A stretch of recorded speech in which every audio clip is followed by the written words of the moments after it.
And tell us how you developed your thinking in terms of the modern monetary theory that you've been involved in the last several years. How was that part of your So critique then, of the well, system, if that we can this is call it a that? kind of an interesting story because this happened, I guess, really for me as a consequence of winning the fellowship from Cambridge, because it was the time that I spent at the Levy Institute.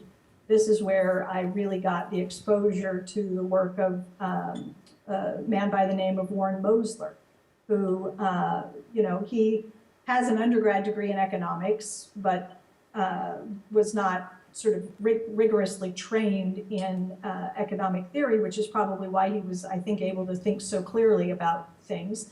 He spent most of his time in financial markets. He understood the Fed, the Treasury, monetary operations, international finance, and so forth. And he decided to write up a little and self-publish this little piece he called Soft Currency Economics. And he was shopping it around.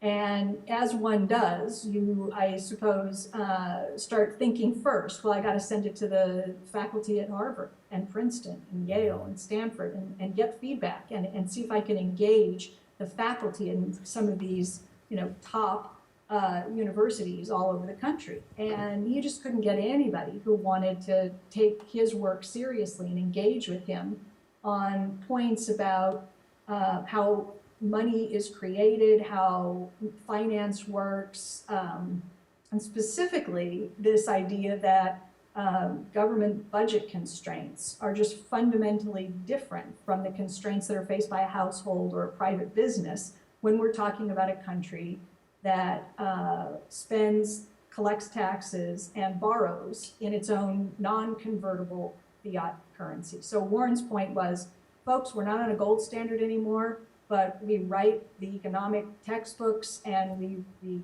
create the models as if we were still on a gold standard. And so we should stop doing that. And we should recognize that there is a much larger degree of fiscal space open to us now that we're not on a fixed exchange rate system.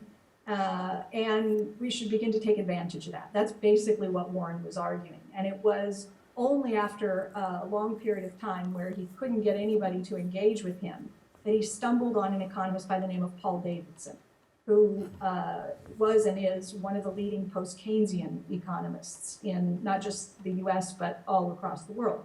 And through discussions with Paul, the rest of us became familiar with Warren's work. And anyway, long story short, or long story long, as the case may be, we at the Levy Institute had a look at what Warren was developing. And I could tell you honestly that we sat around for several months sort of scratching our heads and trying to poke holes privately in some of these arguments. But the more we thought, the more we worked, and the more we rediscovered how much of what Warren was saying had already been said by other economists, all the way back to Adam Smith and coming forward.